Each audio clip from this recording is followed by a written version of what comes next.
I'm not dead. That sounds like something interesting.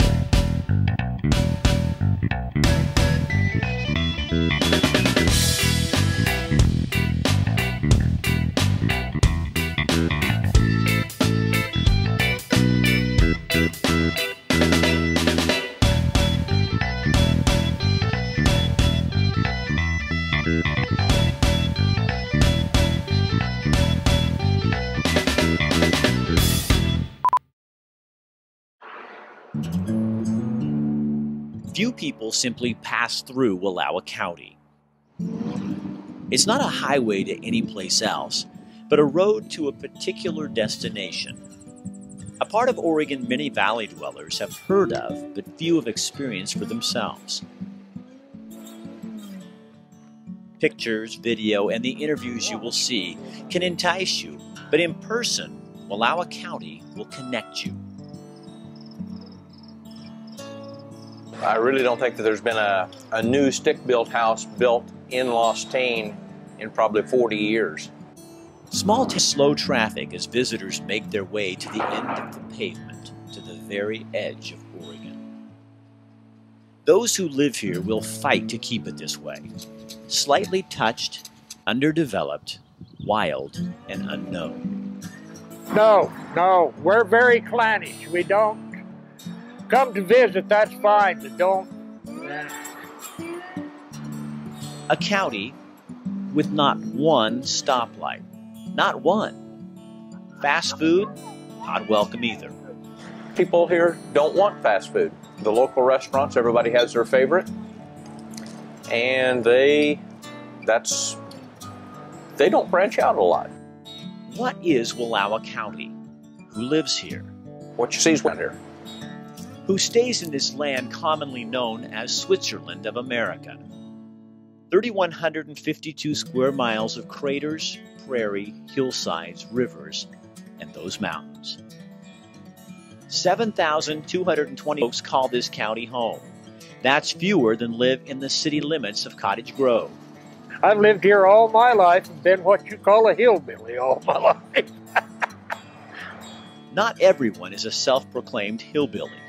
Most simple, independent people.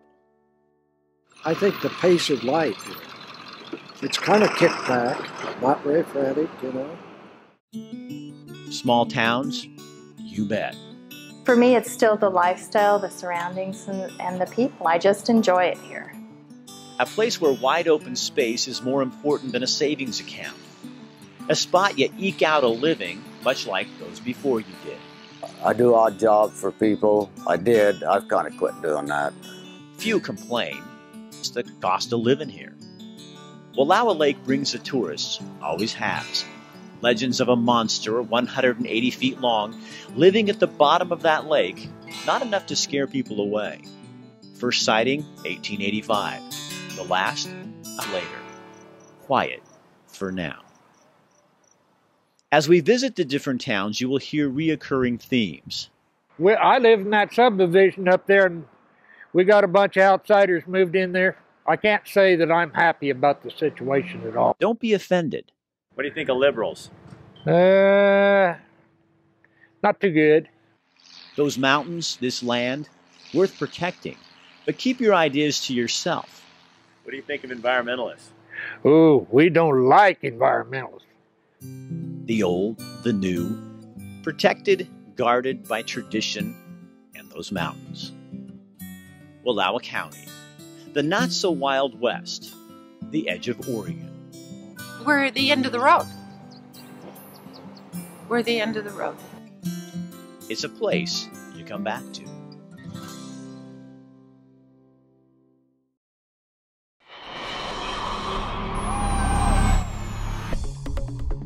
Consumers depend on their cars on a daily basis. One indicates that the battery is well above what it needs to do. My goal is for you to trust me to make sure that your car is dependable. 45 years ago, service was real. You had people with hearts and they were looking at your car and they were passionate. Then as the world grew, I think service kind of got lost. We want to build a relationship with you so that not only you bring your car to me, but that you want to buy a car from me later. My job is to build that relationship with trust. And the only way to do that is to be honest, first of all, but secondly is to be thorough and make sure that I'm doing everything I can to make sure that you and your car get you from point A to point B. Got plans for the 4th of July? Come to Cresswell. Step back to what a 4th of July celebration used to look like. Start your day with breakfast in the park. Sit back and enjoy Cresswell's Independence Day Parade. Enjoy a variety of food and vendor booths. Tap your feet to live music. And wrap up your day with a free fireworks show at dusk. Celebrate your 4th of July with family and friends in the community of Cresswell. Hometown fun awaits all at Cresswell's annual 4th of July celebration.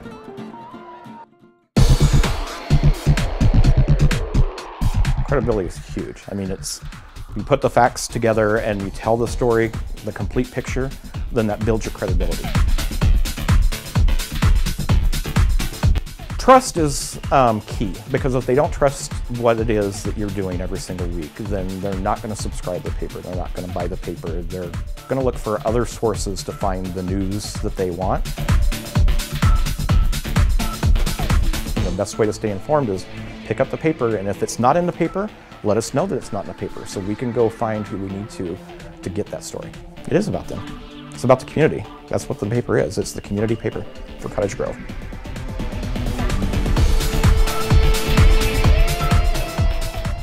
Stazak Physical Therapy and Wellness Center is getting even more personal. Last May, we opened a personal training facility that's right next to our clinic, and we've decided to join the two. Stazak still offers professional, effective physical therapy and massage therapy, cutting-edge treatment, a balanced approach so you don't have to live with aches and pains. I think everyone has ways that our bodies like to cheat movement. So with our arms up overhead, there's a few things that our body wants to do that we need to make sure we don't do. So what we found with our physical therapy and wellness center is that we were seeing patients and treating them, getting them better. They would then be sent out into the real world and come back because they re-injured themselves. Stazak built this state-of-the-art gym, plus created a beautiful workout room where more than 40 small, intimate classes are held each week. And with big classes, it's really hard to really get that one-on-one attention and that effective teaching that's needed to improve those things.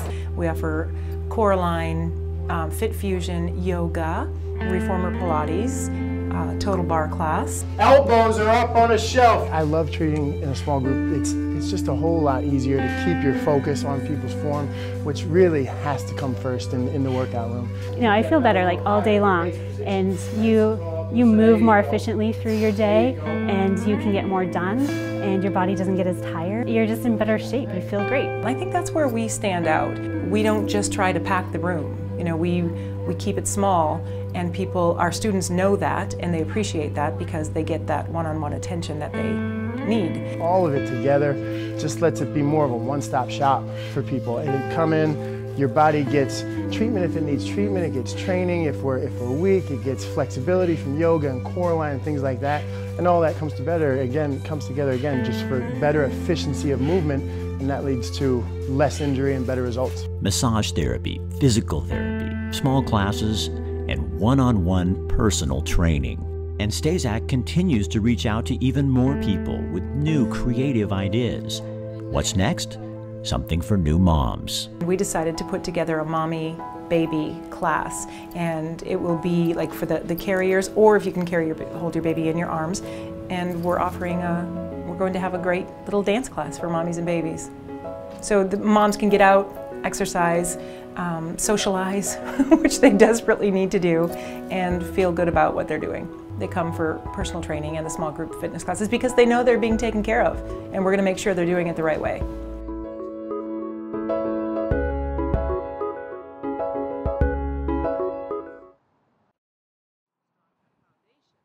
If every county needs a biggest town, in northeastern Oregon, this is it. Enterprise. Not only is it the largest town in Wallowa County, it's the place with the most history, and people are trying to save every bit of it. Enterprise is a wonderfully intact historic town. In the late 1800s, Enterprise at that point was nothing but a plat map. Developers convinced those plotting the map to give them some land and create what is today Enterprise. Jack McLaren's watched builders cut the quarried Bulby stone, to construct the centerpiece of town, the county courthouse. The real strong voice in Enterprise is they want to protect what they have in an authentic way. The old buildings, many made of the same stone, line the streets today. Enterprise is consistent. 2,002 people live here. That population of 2002 has stayed consistent, relatively consistent, since the 1920s. When you move to Enterprise, bring the job with you. People want to come to Wallowa County, but there's nothing to do. There's no industry. Art, government, farming, ranching, that's pretty much it. Folks in this part of the state are feeling pressure to grow. As Central Oregon gets more crowded, explorers venture northeast to find this place. People here are afraid of growth, though, aren't they? I think so. You don't want to become Ben. No. At the same time, we're also concerned about our economic future. So they plan carefully, resisting the temptation to recreate. Protecting what we have, not trying to become something we're not. Earl McLaughlin understands the balance between preservation and recreation. He lives a few miles outside of Enterprise. This is my workshop, my area where I do the restorations. When weather permits, Earl farms cereal grain. From basically the 1st of November till the 1st of April, you know, there's not much going on the farm with no livestock. To fill his time, in 1983 he bought his first tractor. I just have an intense desire to collect some of the old farm implements and try to preserve some of our heritage. 33 tractors later. Well, I've probably got 3 or 4 buildings that are pretty full of stuff, you know. His obsession includes more than tractors. Well, it's part of our heritage, you know. It's part of the foundations of this country, the agri industry. His tractor restorations are impeccable. But for some of his collection, authenticity requires a fair amount of rust and moss. It took 130 years for it to get on there, and in a couple days you could take it off. Yeah, and it just makes the stuff look natural. Yeah.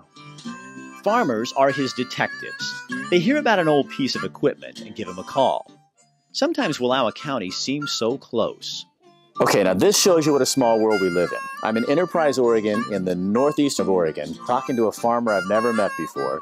He tells me he bought this tractor right here from my neighbor in Camp Creek in Springfield from Bobby Fisher. There's something about Earl and those trying to preserve the history of Enterprise, Oregon that truly matters. Sometimes we think we have to save the world to make an impact, but you don't. You find the thing that makes you come alive and you do it. Whether it's saving a tractor or an old building in Enterprise, history will repeat itself. Wouldn't it be nice if it had an old friend to return home to? We'll be right back.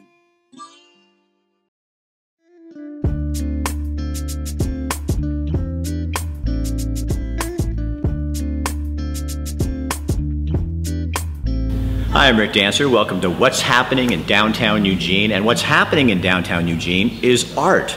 In fact, it's happening all over Eugene. Leoria Sponko, said that right? Yep. Executive Director of the Lane Arts Council. So why don't we start, Leoria, with what is the Lane Art Council and what do you guys do? Yes, Lane Arts Council, we work to cultivate strong and creative arts communities throughout Lane County. So we're basically providing access to the arts, and we believe the arts are important in all of our lives to provide us with creativity, self-expression, and confidence. So we run many programs, arts education in schools, where we put artists into schools such as fiddle or murals, painting projects, and kids get to have hands-on projects in the arts. I love that. So how do you guys do that? Do you go to different middle schools, and is it mostly middle schools? We work in middle and elementary and high schools, actually, all grades, providing all sorts of different programs. So the schools will request the type of program that they want. We have a roster of 35 different artists that we plug into the schools. An art walk. Everybody in town, I think we know about that, but how do you encourage us to come and join in? Because I know that OSLP, an organization I'm involved with, they're now involved in the art. We're bringing all kinds of folks from the community into art. Absolutely. It's the most fun place to be on First Fridays. You just know when it's art walk time because downtown is just thriving. There's all sorts of galleries and businesses and community-based organizations that are participating. They show art. People can go into any of the galleries, or they can follow our tour, which is guided by a host. Each month is a different host, and we interview the artists to learn directly from them about their art. And Lane Arts Council, you guys are celebrating your 40th year. Yeah. It seems like 40 years. Amazing. What's going to be happening with that? Anything special we can be looking for? Well, we're basically celebrating our 40th anniversary throughout the year. So we kicked it off with our January Art Walk, and so we'll have multiple events through art walks and other events to celebrate 40 years. So you'll be looking out for that. What other things do you think people need to know in this community about art and where you're going? Like, are there any other areas that you're working to bring art more into our culture to explore with us? Well, we think, yeah, the arts are important in all aspects of life. So we're really focused on arts education. Our Art Core program is a new program that we created where we're working with teachers to help build their confidence and capacity to teach the arts, so that they can provide the arts on a sustained basis. So really infusing the arts throughout the curriculum and lesson planning, and really engaging young people in school. Because art is really the thing that keeps a lot of kids involved and connected, that and music, to connect people to school. Yeah, we actually have an Art Core school that has told us that more kids come to school on Art Core days. They want to be there, they love participating in the arts, they get to make choices, they get freedom, they get to explore their own self-expression, and so there's that type of an environment provides young people with better readiness to learn other subject areas. And you recently, there was a grant that was received, and you're part of that. Yep. Explain that. Yeah, it's a federal grant that we received, $2.2 million over 4 years, so we're working in 5 middle schools to provide Art Core, and hoping over time we'll find more funding to bring it to more schools around the county. Be nice, I'm sure I'm preaching to the choir, but to get art back in all of our schools so that kids are expressing themselves in that way. Absolutely, and when the art becomes core of learning, what that can provide students and teachers and the whole school environment. Imagine walking into school where it's just beautiful, filled with student artwork, students are creating, they're making, where the classrooms are alive. That's what we're creating. What I've learned from the Oregon Supported Living Program with people with disabilities who are doing artwork, and you include that in what's going on in town, it's a common language. You know what I mean? We all can look at a picture and get something from it, and it's a way to communicate. So we're opening lines of communication with groups of people that we might not otherwise be able to communicate with. I love that about art. Absolutely, right? It's a universal language. That's what we believe, that we're all connected to some form of art, whether it's visual art, whether it's music, dance, theater, media arts. We all have something we're connected to and passionate about, so it's for everyone. So for people to get a hold of you, how do they do that? They can check out our website, lanearts.org. Okay. Lori, thank you for being here. No, it was nice talking with you. You as well. Now we know what's happening downtown with art. Awesome. It's a great way to build relationships.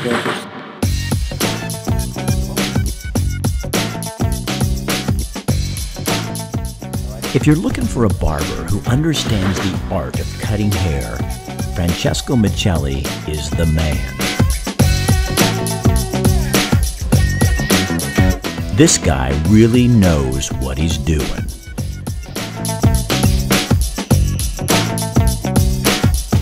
He takes his time, he understands his customer, and he knows what makes you look good.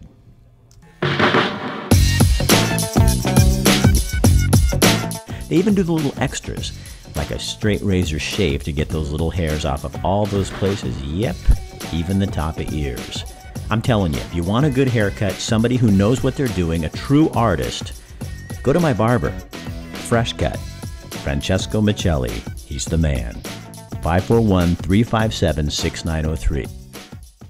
Yeah, you do need journalism because, you know, we live in an age where people have a lot of things going on, and there's a lot of different sources that are pulling away from their time schedules, and so they rely on us to be places and cover things that they can't get to. And it might be everything from a city council meeting with a hot topic, such as a sick leave or something like that. And so they depend on us to be there. We're there all the time.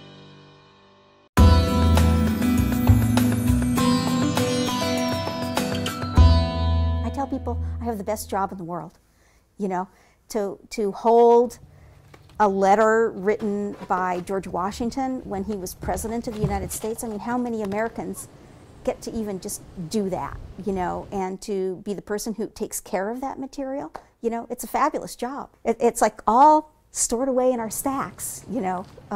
Yeah, just fabulous stuff. People could come in and use the Ken Kesey papers, the papers relating to Pacific Northwest literature, to learn about the migration of people from the Midwest to the West and the Oregon Territory in the 19th century in original Oregon Trail diaries. I mean, people can come here and sit down and use these original documents, you know. It's like we've got this treasure trove of material. They don't really know that they have the right to come here to use these collections, you know, and you don't even have to be affiliated with the university. Anybody could come and use these collections in special collections in university archives, yeah.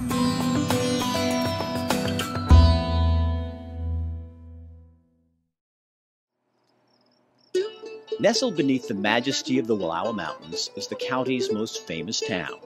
I love the mountains and the cool air and the people, both the natives and the new people. Judy Botham was born and raised in Joseph. From the time that I grew up here until now, yeah, the change is so different, but the world market is different.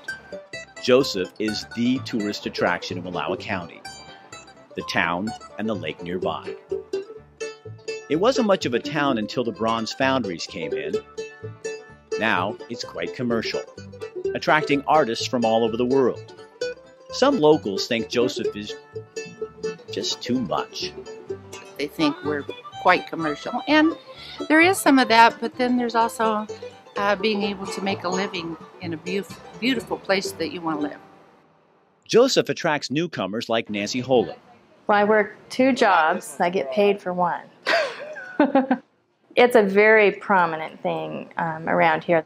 In Wallowa County, you work to pay for your habit, which is living beneath those great mountains. For me, I wouldn't go somewhere that didn't have mountains. Nancy works part-time waiting tables. The rest of the time, she and her partners roast coffee under the name Motley Brew. Our most popular one is called Grizzly Whip, and we've had some fun with that. Not bad for a former cop. Setting up shop in Joseph comes with its difficulties. Remember, around here, until you've got generations to back you, you are not a local. It's hard to get people to use your stuff.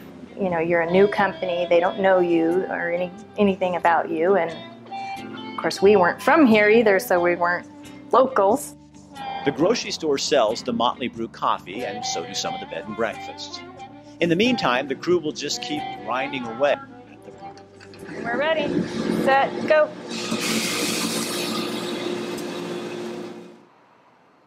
Back downtown, Judy Botham says people in Wallowa County are just afraid of change. She's had to change. Her husband, J. Shirley Botham, was a bronze sculptor. His work is all over the world. One sculpture sits just a block or 2 from where she works. But a few years ago, Shirley died.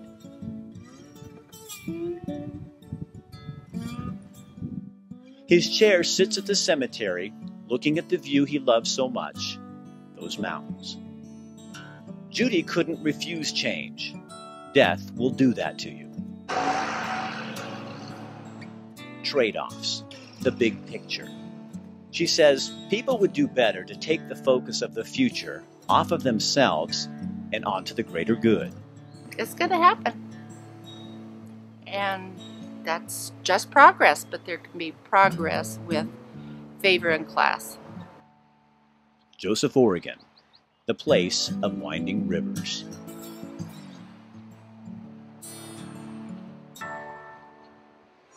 Down the road a bit, around a bend or 2, deep below the canyon wall, is our final stop.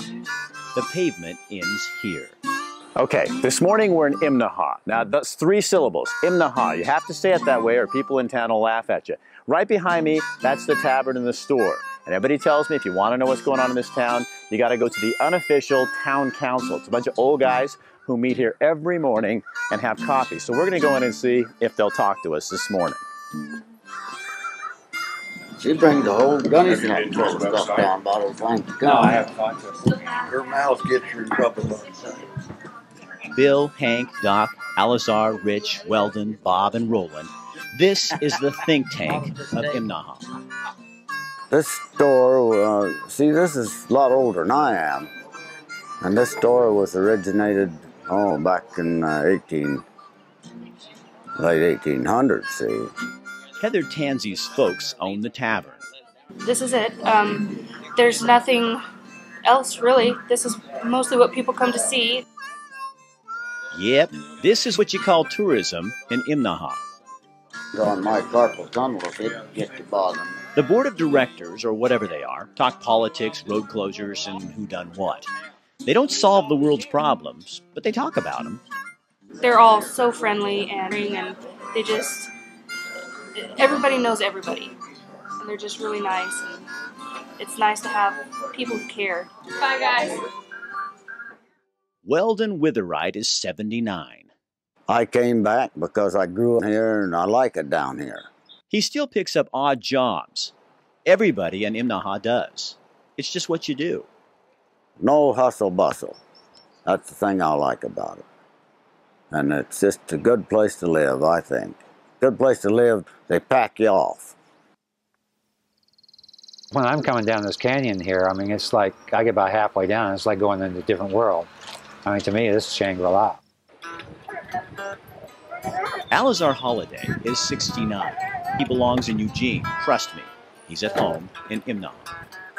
Here, it's pretty much the old pioneering spirit, you know. Everybody's welcome to their opinion. I might not agree with it, but you're welcome to your opinion, you know. Alizar makes electric, cuts wood, mows the lawn, you know, stuff like that. They primarily want, you know, let us do our thing down here, leave me alone. There is a school, K through 8, 9 kids. Everybody over here could use more kids in the school. When the pavement ends, 24 miles of gravel road begin. This is the way you go to the Hat Point. They say it's narrow and steep.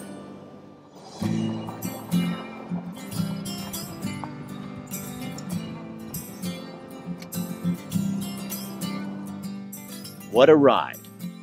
What a view. Unbelievable, nerve-wracking, amazing. Well, we made it. That was an hour and 15 minutes, and we're at the top of the mountain. Hat Point, I'm going to show it to you, is right behind me right there. There's a lookout tower, and now we're going to go up there and look out into Hell's Canyon for the very first time. Wallowa County is indeed a hidden jewel in Oregon's already spectacular array of scenery. We've never seen anything like it. But like most places you visit in Oregon, it's the people who really make these remote corners of Oregon what they are. The way it used to be. The way it should be.